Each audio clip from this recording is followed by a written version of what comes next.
Hi everyone, Chris here. It is a cold open, and the reason for it is that I need to explain that you're going to listen to an episode that we recorded prior to the news that came out yesterday.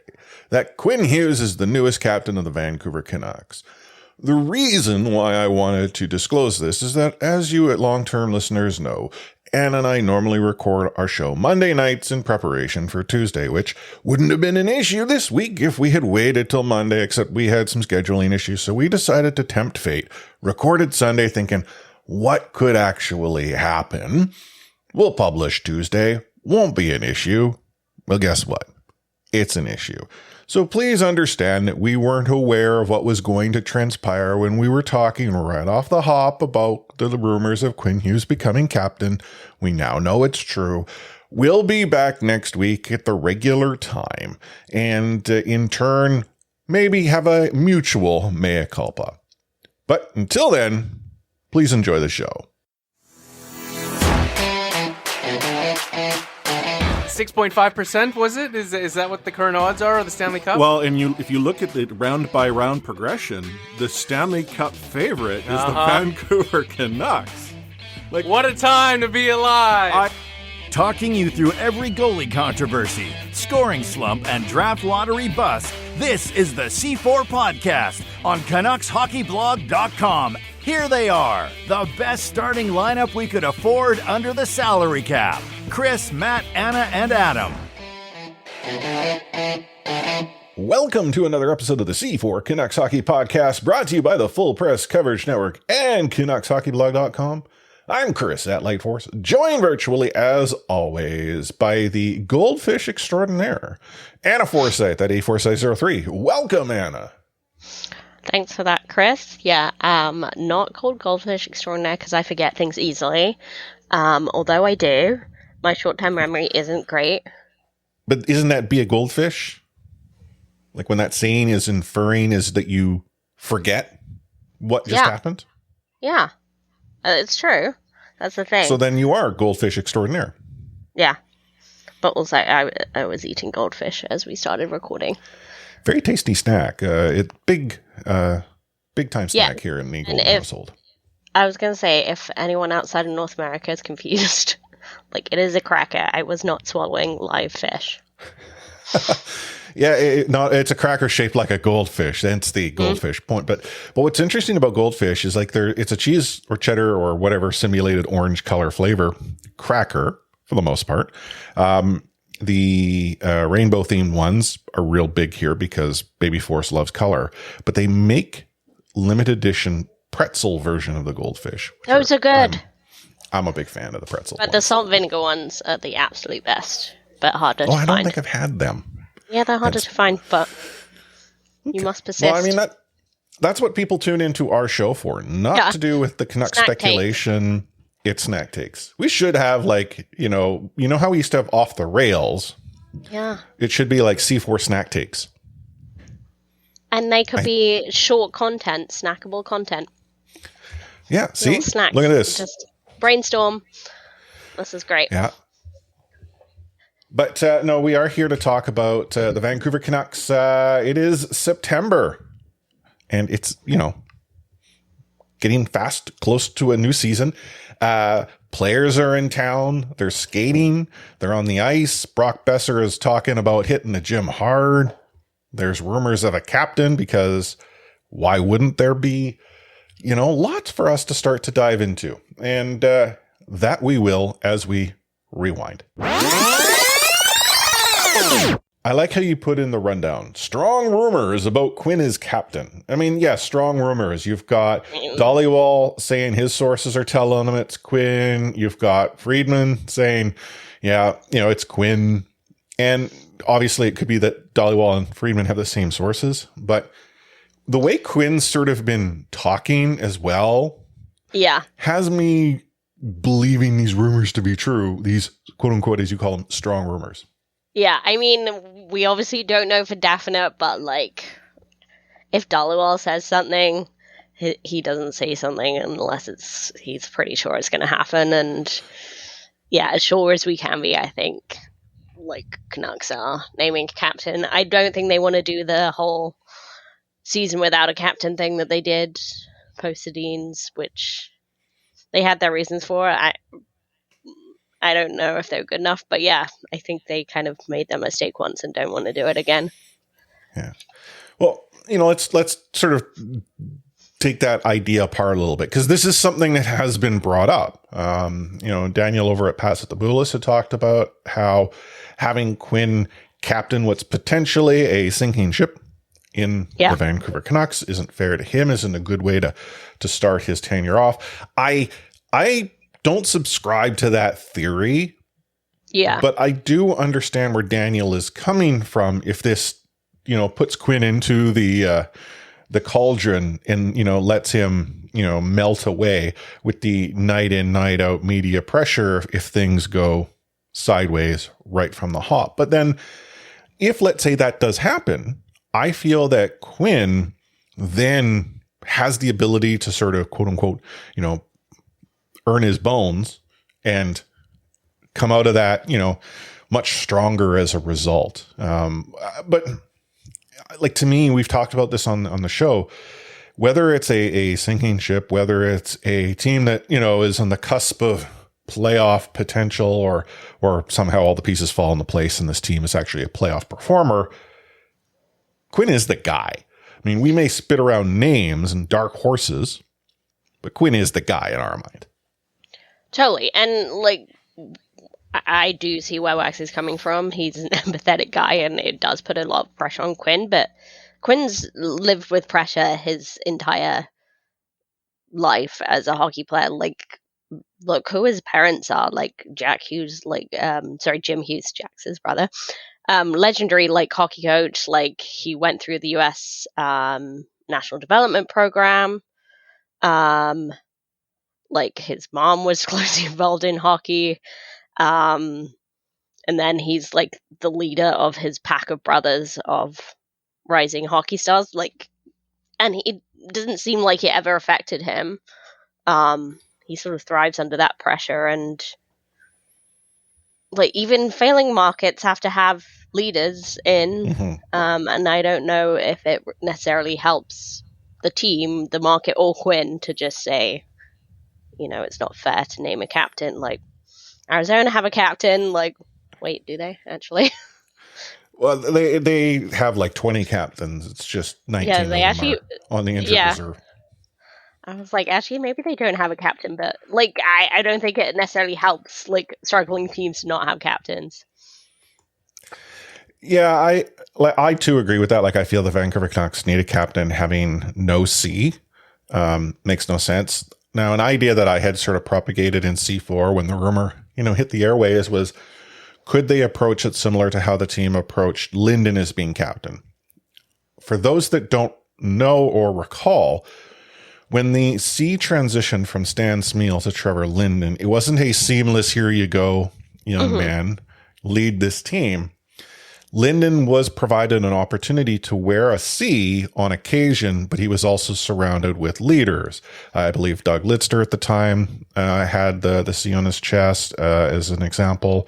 I'm trying to think of who else would have been. Was Petri Skriko around then? Again, veteran players, not guys that you would necessarily throw the captaincy on full time, but good sort of caretakers to help, this young man out and help him sort of develop his demeanor as a leader, but also to establish this is what the room works like. And I mean, we think about it. We've talked about that. We've heard others talk about it. When the Sedins or Henrik became the captain, I feel Henrik Daniel were a unit, but you had other quote unquote captains, real strong voices that bought into the message that Hank was dropping. And I feel that that's where Linden benefited from. Bo, on the other hand, didn't really have that. Yes, he had these leaders, but then he was given a team without maybe the same strength that bought into the message around. And again, that's not a Bo issue. That is how this team was run in the leadership group and the management group. Now, fast forward to where we are today. Quinn as a leader, I think many will agree, save for those who say, no, it should be JT, or those who say, no, it should be Petey. And regardless of who it might be, I feel that JT carries with baggage. We talked about this in the last episode. And whether Petey has baggage or not, is it possible that his bags are packed being the issue? Like, you name a captain, wow, it's Petey, congratulations. And he decides Vancouver is just not where he wants to be long term. And I'm not trying to, doomsay here. There was actually someone who engaged us on social media after last episode, and they really didn't like the fact we threw Garland's name in the mix. I mean, it wasn't like we were seriously considering Garland as a captain, but he's considering like how soon the reply came in, that person did not listen to the episode. They bought into what I put in the tweet. But wow. The thing about this is that if Quinn is the leader, does JT buy into his message? Does he support Quinn? I'm not trying to say there's a schism in any way, shape, or form, but there are some very strong personalities that Quinn's going to have to deal with if he's got the C on his chest. Oh, yeah. And I don't think it's necessarily going to be easy, but yeah, I think the kind of Canucks need some direction for sure, and I think you need to sort of make that decision, right? You make that choice that Quinn is the future of the team. Petey is also the future of the team. He could be, but he doesn't have a new contract, and he doesn't need the distraction of being captain. By the way, Arizona's last permanent captain was OEL, so look how that went. Wow. I thought they had made someone captain in between, but I guess that didn't last long. But maybe, OEL, as much as they do have captains, and they just all happen to be on the LTIR. Yeah. Chris, Pronger is their captain right now. Actually, is he even on the books anymore? Did he finally earn his last dollar? I think maybe last year was the last year or something. So, but Henrik, looking back, he did not become captain in the best of circumstances, right? The former captain was still on the team. Luongo's captain, that's got to be it. Yeah, but I don't Luongo being captain was a team wanting to make a splash, an organization wanting to make a splash. They had a guy who he'd probably say yes to anything because he was that leader.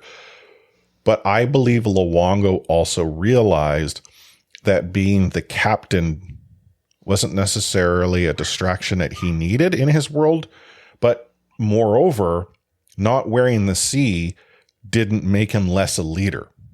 And I actually feel he thrived much better when that captaincy wasn't on his shoulders and Hank was able to then take that load off him. He was still a leader. Yeah, totally. I just think it's still a weird energy. The idea of Luongo as captain didn't work. Luongo clearly, wanted to lead his team, and he failed. Not necessarily through his own fault. The way you describe it's like Louis went up to the front office and said, "Give me the C." I don't think that's how it was. I think it was neither do I. Neither do I. Yeah, I think you're right, completely right there. But I just think that that it wasn't necessarily ideal circumstances when Henrik became captain either. Bo was the most inevitable thing in history, but it still took him a year of getting tested, trial by fire by the team before they let him be captain. Yeah. Even though he'd been handpicked by the Sedins. So I don't necessarily think you can't wait for an ideal situation to make a young player captain. You just have to, if he's right for the role, give it to him. Now, the captaincy, that'll get announced at some point, presumably at a game in Vancouver. They don't have too many of those to kick off the season. But if, let's say, it doesn't happen right away, the other issue is how will the team do? Over the course of the next few weeks, we're going to sort of talk a little bit about players that we see on the roster. Obviously, trades can happen, and with our luck, they probably would, because the Canucks still remain in cap trouble. But the three that we wanted to talk about now that they're back on the ice are arguably some of the three most important players, at least up front on the team, that are Petey, JT, and Brock. Now, Anna, I ask you this. Do you believe we will get a better season or a worse season from each of those three? I'm going to say better, worse. Wait, what order did we go in? Oh, I can't remember. But here, why don't we yeah. go with the rundown? Brock, JT, Petey. Then better, worse, better. You think JT will have a worse season from a bad season? Yeah. I mean, maybe like he'll do slightly better on the stat sheet, but I think overall the trend is downwards. I mean, that's scary on a number of fronts. One, that contract is a problem because if it's already downhill from here, wow. Two, I think JT didn't have a good season last year. Yeah. Okay. So I mean, standards. yeah, for sure. I guess what I'm saying is he's not going to have a bounce back. Like he's on a plateau to downwards. Maybe he has a slight rise here, but it's not gonna be a steady increase over time. Okay. And obviously, maybe I'm being negative about JT, and maybe I'm being overly positive about Brock. Like he had all these same interviews last year saying, you know, I didn't do well enough last year. I was going through some stuff, but this is, you know, not what I expect from myself. I expect myself to be better. Was he better? Like not in patches, but yeah. Well, mine is better, best. Like I see improved seasons for all three. Now let me talk about Brock. Brock has taken, I think, the feedback he received from Talk It to heart. He completely changed his off-season sort of routine.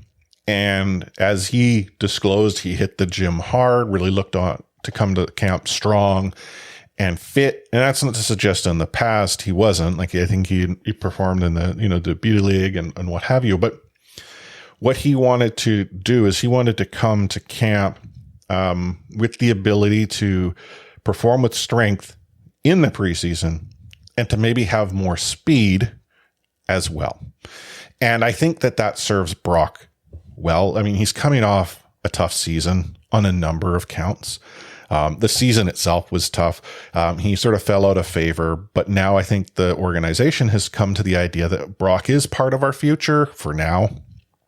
Asterisk being who knows how they get out of cap trouble, and Brock might be a piece to that puzzle. But I have good feelings about Brock. JT, I feel he has to be better. Now, better to last season. That's the comparable. Is this going to be the JT of 2 seasons previous? I don't know. But he has been saying the right things. And there was some thought that Talkett was the coach to come and make or break JT. And if he makes Miller play better, great. And in Petey, dude's going into a contract year. Yeah. He wants to get paid. And I think we'll see, I think we'll see just Petey at his very best, like you said, and I think his all-around game will improve, and his offensive game will just be at its peak. It will just be great to watch, and we will enjoy it at least for next season, and we'll see what happens after that. But I think your instincts are right on Brock on that he's responding well to Rick Tocchet, for one, which has happened to quite a few players, and two, something he struggled with is injury, right? And he's never really been at his like physical best since probably his rookie sophomore year. So yeah, that kind of underlying strength going into the season may really help him. Yeah. What are your thoughts as a listener? Let us know either in C4 Discord, discord.io/C4 podcast, or through social media at the C4 podcast. We'll take ourselves here a short break. You're listening to the C4 Canucks Hockey Podcast, brought to you by the Full Press Coverage Network and CanucksHockeyBlog.com. Take hitting out of the game. You can't hit anymore, so don't do it. The unsportsmanlike conduct, I want to get an explanation on it. No kidding. Because how do you get suspended for unsportsmanlike conduct? Plus interference. There's no interference there. He had the puck. Now, Madison never ever did that before. Now, why did he do it? And that because he was mad. Well, your early favorite for the Calder Trophy, that's for sure. Elias Pettersson, you might even say your early favorite for the Hart Trophy. Just to get back to your question, Elias is going to play plenty. He didn't play. He's going to get a lot of power play time. And, yeah, I'm concerned about our offense. We lost 200-point players, and we've got to find a way to score. As we let off up there in the rewind, well, actually, no, we let off with Quinn being captain, but we did sort of get into the fact that the team is back on the ice. They are warming up for an upcoming preseason. In fact, I want to say like their first game is only like a week away. Is it the preseason? It's the week away. I think that might be that Young Stars. Yeah. Yeah, that's what I was getting confused with. Yeah, 2 weeks. Against the Calgary Flames. Yes, they are practicing at UBC at the Doug Mitchell currently. With one of their spots, another being 8 rinks. I'm sure there are a few others around town that they hop around in because, yeah, they do not have a practice rink currently. But friend of the show, David Quadrelli, did break the story that they are looking to build one at SFU campus. I guess that's the Burnaby Mountain campus because there's no space for it in any of their other campuses, I would guess. So yeah, in the concrete jungle that is SFU Burnaby Mountain. It's not in Vancouver, but like it's not far. I just think it's honestly wild that we're in the year of our Lord 2023 and the Canucks do not have a practice rink.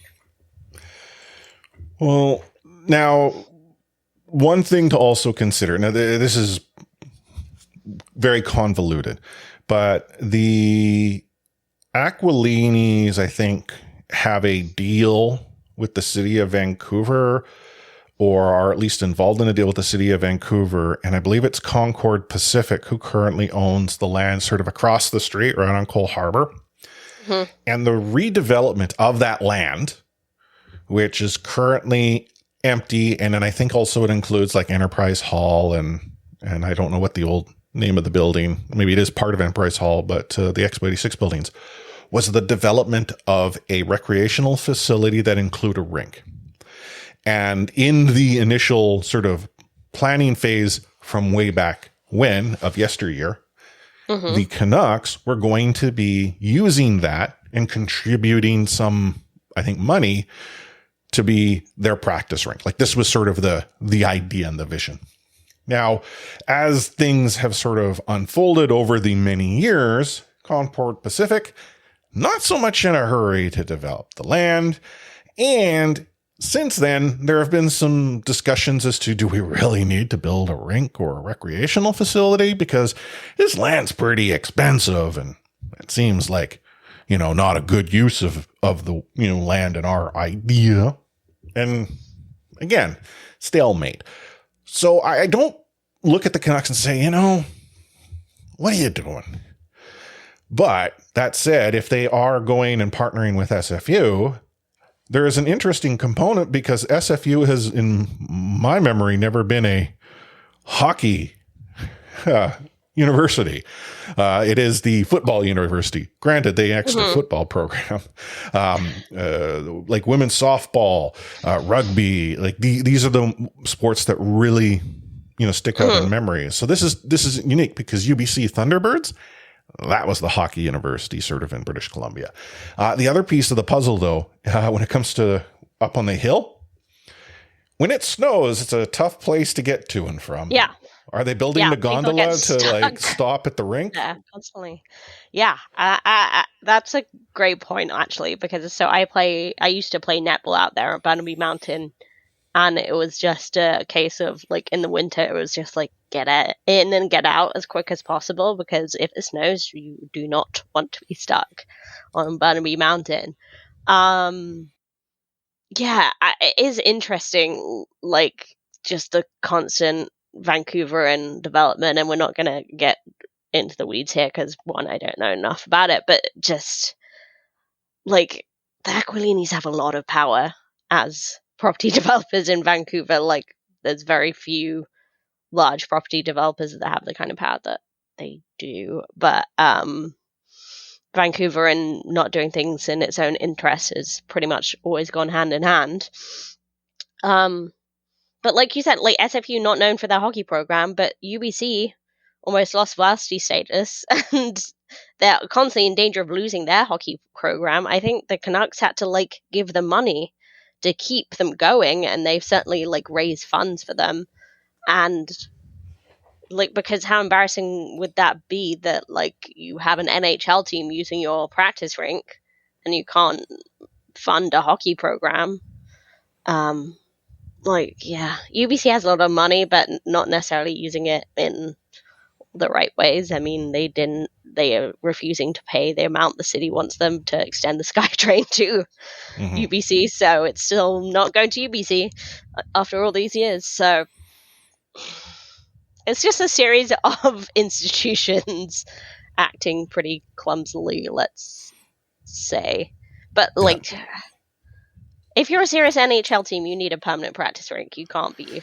I agree. And the fact that the Vancouver space all Canucks the haven't time. had one for a while is kind of silly, but it's not the fault, I think, of the team in that regard. Like, and I actually just sort of Googled because I was curious, did I get the details right?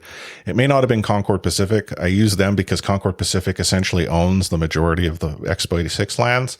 The Rennie Group, is talking about it. There's a Canadian Metropolitan Properties proposal developing the Plaza of Nations into a big part of Vancouver's new waterfront entertainment district. There'll be an NHL-sized ice rink at the new Vancouver Park Board-operated community center in partnership with the Aquilini Investment Group. And the idea was that the Vancouver Canucks would use it during the day, and the general public could use it for the remainder of the day starting in the late morning. It would be a state-of-the-art sports science facility with a physiotherapy clinic and science center. And that would also be available to the public when not in use to the players. Like this is what False Creek was going to be, like right across the street. Yeah. This is from like a post in 2018, not that long ago in the grand scheme of things. And here we are up in the hill now. So Yeah, I mean, it's crazy that, I know COVID and whatever that might have stalled things, but it's just such a win of an idea for me, just for public use, partnering with like NHL quality facilities, but allowing the public to also get benefits from that. Like, that just makes so much sense to me. And instead it's like occasionally a festival ground, like for the food trucks, or just like it's just not in constant use at all, and it's just such a waste. It's such a big area for nothing to happen. Yeah, thinking about the Burnaby proposal a little bit further, and I'm credit to Quads here because he brought it up in his article. SFU is an NCAA school. Like this is something that I often forget in Canada, is that I believe there's only one NCAA, which for those who aren't in North America is the United States sort of collegiate system, is that NCAA, the college hockey program in the United States, doesn't really have much of a presence outside of the Midwest, if you want to even suggest that's the case. It's not really West. But if NCAA hockey comes to Canada, that's huge. Like Canada is a hockey nation. And that would be a presence on the West Coast that I think SFU as a collegiate sports school would definitely buy into. And again, it's all in the article that David Quattrelli had written. I'm not suggesting anything new here, but him saying that has me buying what they're selling. Yeah, I mean, I think it would be huge, especially for like a school like SFU. Like it's a big school and it's an important sports school, but like, yeah, definitely not for hockey in the past. So I think it would be massive. It does seem like it's the kind of facility previously occupied by the BCHL, so like big enough, right? Like you see pictures from Canucks road trips of some of the practice rinks that the team go around in, and they look, I'll be honest, a little janky at times. Well, they're purpose-built facilities often attached to a rink. Like they're varying quality, let's just put it that way. Agreed, but they're not designed to have like the multi-purpose entertainment center that here in Canada we're accustomed to seeing. Yeah, it's true. And that's only where there's like purpose-built practice facilities. Don't the Rangers have like their practice facility in Chelsea Piers or something? So it's like maybe, but kind like of incredible location, like in the middle of the city, but like the actual facility. I could be wrong here, but Madison Square Garden is the repurposing of a subway station, I think. Right. Or like a train station, like it. Yeah. They did a pretty good job there with MSG. Yeah. And that's the thing. There's lots of like US teams, obviously, that share their rinks with other sports, which Canucks don't do. Like the ice comes in and out for concerts, but like not anywhere near as frequently as other teams are doing. I mean, they do have lacrosse that gets in the mix loosely. Like, I mean, sure, but like they'd love to have an NBA franchise that would make things difficult, but they just don't want to pay the NBA money to make it happen. Yeah, but like the Canucks are the most important thing that goes on at Rogers Arena. Like LA Kings are the third most important team in their arena. Okay. I mean, events make that barn a ton of cash. Yeah. But I would argue concerts are the most important thing. I know what you're saying, though. Like, I would just say like they don't come in as much as like other barns deal with. Agreed. Like, the ice shifting out, which affects the ice quality. So like practicing at Rogers is still like, obviously you can't do it all the time, but like that works in ways that like I think the LA Kings are getting in. Like they don't get first dibs at their facility. They can't even park in the arena or they get told off. Well, okay, isn't like Crypto's got what? Lakers, Clippers, and Kings. I don't think they have another tenant. No, I mean that then would be it's just crazy. events, right? Yeah. I didn't realize they couldn't park in the rink. Yeah, I remember seeing. I can't remember which player it was, but that it was something to do with like the Lakers and the Clippers being on the road. So one of the Kings players parked in the rink, and then security told him to move. Awesome. I remember there was a point in the playoffs this past season where the rink or the barn was so busy. I shouldn't say rink because two different basketball teams were playing. Yeah. That over the course of the weekend, they had to change the floor because there's two different basketball teams. That's like different floor for each, and have ice. Like I want to say like a half dozen times over the course of a weekend because of how tight the scheduling was between hockey and basketball. In fact, I want to say there was one day and night where both the Clippers and the Lakers played. Whoa. Is that a thing? I like, again, this is a memory that could be very foggy here, but like, I mean, but yeah, it must be incredible, the planning, but also the energy that they are wasting by like getting the ice in and out. Like, just think about the carbon emissions. But like, you know, hockey play a lot, like basketball play a decent amount too. Like, so I was correct. So I wasn't mistaken here. You had I found the tweet. Thursday, NBA game. Friday, NHL. Saturday day, NBA. Saturday night, NBA. Sunday, NHL. Monday, NBA. Now, it doesn't say which of the Clippers and Lakers the NBA, but the context is the same. Saturday afternoon and Saturday night. That's wild. Yeah. And the tweet says the process takes 60 employees and 2 hours to complete. So each changeover, 60 people get it done in 2 hours. And they have actually a time lapse of the events. And it does show. It shows you have like the Lakers floor turning into the Clippers floor or vice versa. And then the ice for the Kings. The rink, the boards and the whatnot get taken out because basketball is much more condensed, more floor seats. Mm-hmm. It's unbelievable. Yeah, Rogers Arena never even had to do that when the Grizz were in town. Like they had the transition, but I don't think at any point in time was it ever that crazy. Plus, the Grizz never made the playoffs, so got to a point in the season where it didn't matter for them.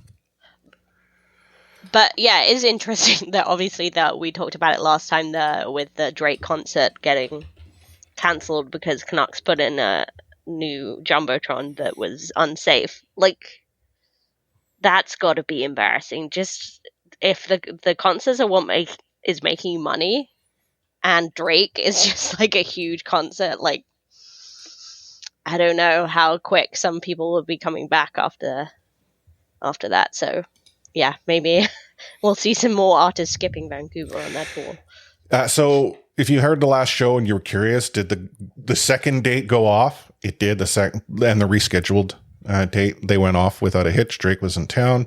I saw pictures of the scoreboard.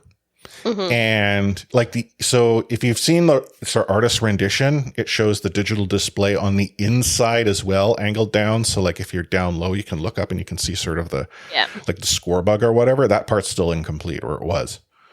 So they had like the panels up around on the outside, but not on the inside. On the inside, it was just like, like an erector set. I'm aging myself here. So it's like metal girders. So as a kid, you could get these like iron, girders and sort of build construction. Okay. They called it an erector set because you erected a building, not what you're thinking, because you have a dirty, dirty mind. Well, yeah. Where were we? But yeah, do you think that like players think about this kind of thing in terms of not having a practice rink? Like, do you think this sort of comes into players' minds of? No, honestly, I think, I think when it comes to contract negotiation, maybe, facilities play into that, where do I sign conversation? But I don't think players are too concerned as to where they practice, so long as the facility provides them what they need to get ready, isn't too inconvenient to get to, especially on days where there's a morning practice and an evening game and that type of thing. JT driving over from West Van to Burnaby Mountain, but like. Well, that'll be an interesting experience. But again, maybe at that point the gondola will have been built and they'll add like an additional C-bus station and there'll be like the occasional trip to the other side of the mountain. I don't know. I just think it is sort of interesting looking at the bigger picture of ownership investment. Like, we've been, and we talked about this last time, but like we've been crying out for Rogers getting some kind of upgrade, and it is now.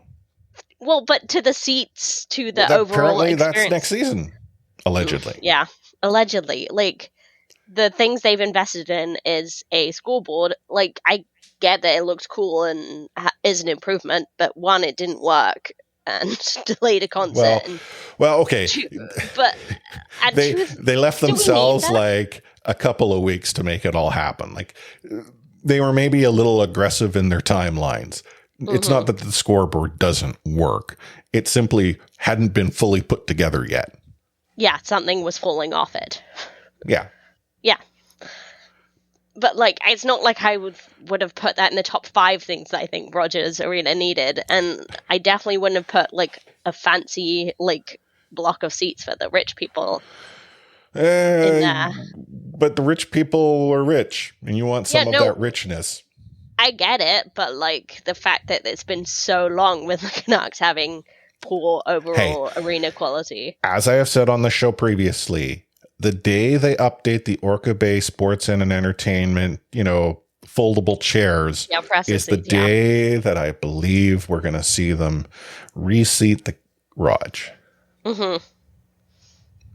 I just think it's about time that they invested in the players, and I think having a permanent practice rink is that's just key. That's just even optics wise. And they will up on the hill right next to the gondola station. Yeah. And then the players all get stuck there, like when there's a snowstorm and the Canucks have to cancel a game because the Canucks are stuck on Burnaby Mountain. As I think I've talked about on the show, the Vancouver Canucks actually had to cancel a game that they couldn't get to in Vancouver because of snow.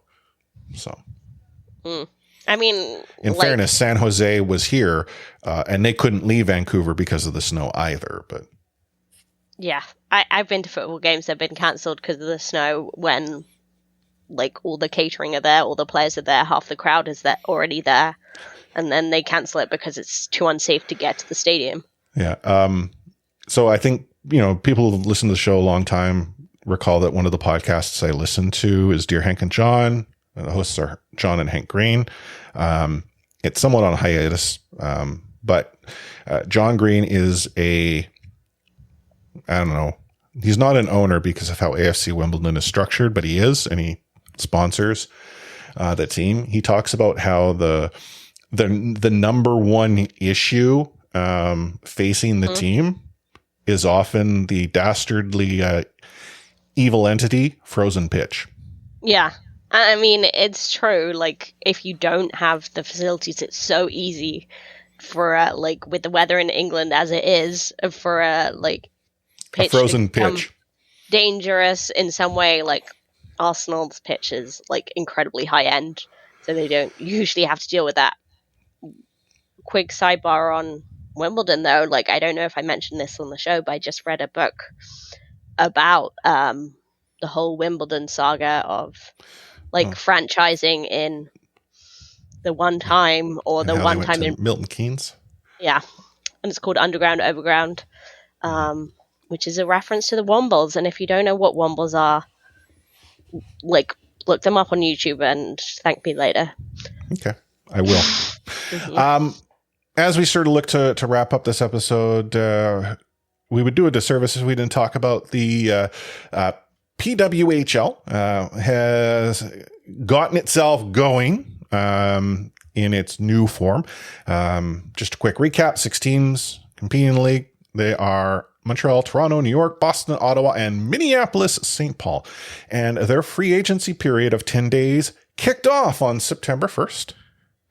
That time, teams were able to sign 3 players, and then the 18th is when the draft will take place. So it's kind of unique in that the free agency period allows you to sign any player. It's sort of an open market, but you can only sign 3, and then the draft takes place, as to which the rest of the players sort of get picked, so they lose their sort of choice in the matter. To some respect. But then teams have a training camp in November, and they need at least 28 players to attend. I would imagine those players who don't get picked in the draft, because there are a lot, because you had more teams prior to this amalgamation. It is possible that some of them may sign as free agents after the draft. But again, that is now, I'd say underway. The 10-day period is today. Yeah. I mean, it's we've kind of seen some big names sign here and there, and I don't know if any of them are particularly shocking. And maybe Hillary Knight signing for Boston, that's a big deal. But Kendall Coyne Schofield signed in Minnesota. Marie Poulin and Desbiens signed in Montreal, kind of expected.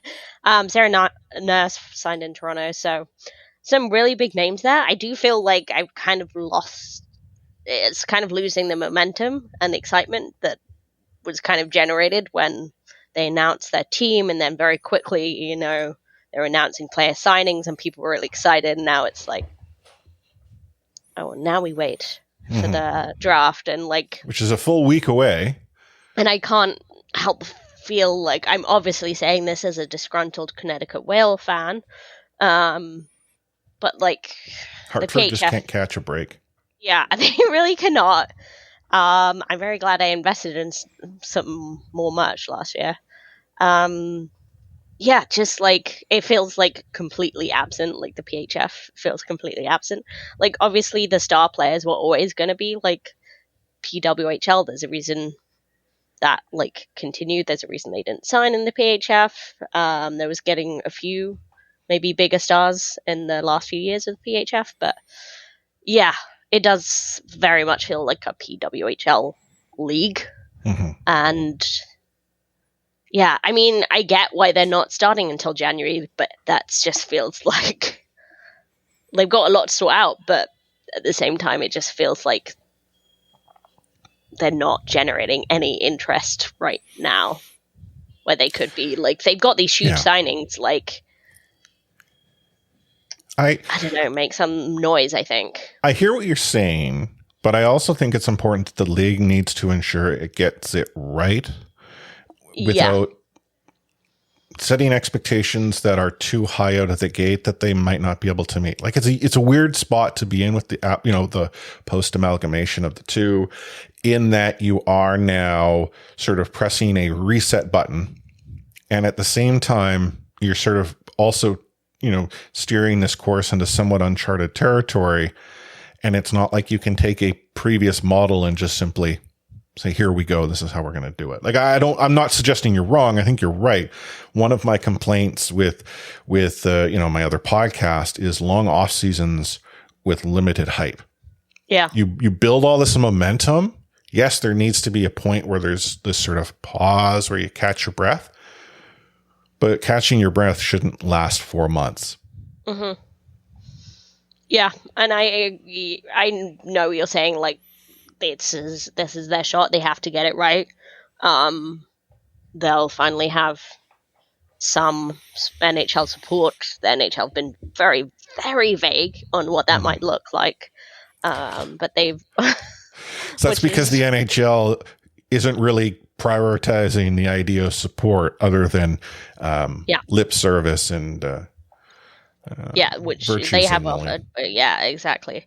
But yeah, I just think there's some really interesting characters from a player point of view in there.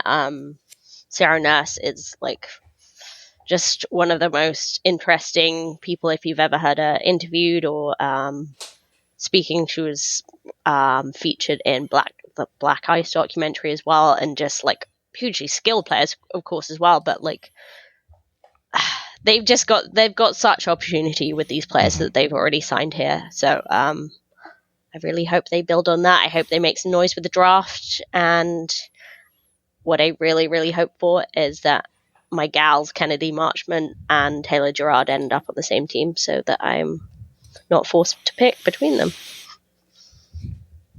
You're going to get forced to pick between them. I know I am. But they're such a good duo.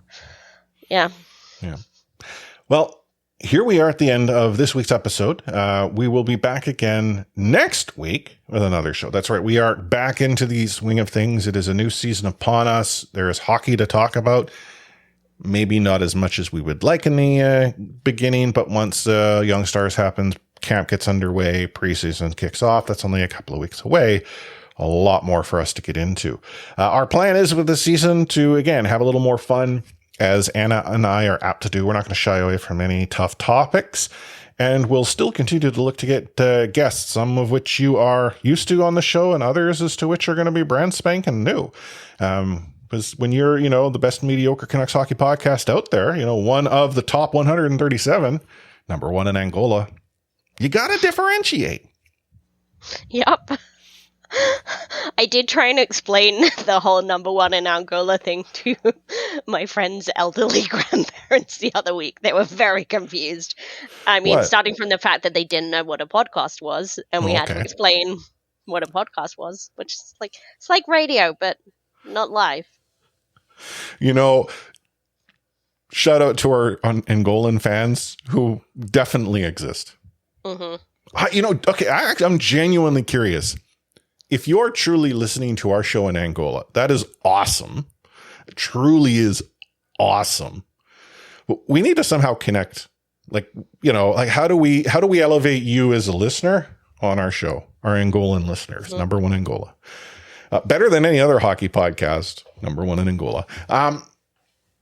Anna, what final words of wisdom do you have for everyone this week? I can smell hockey in the air. It's coming back. Are you sure that's not smoke? Because it was back too.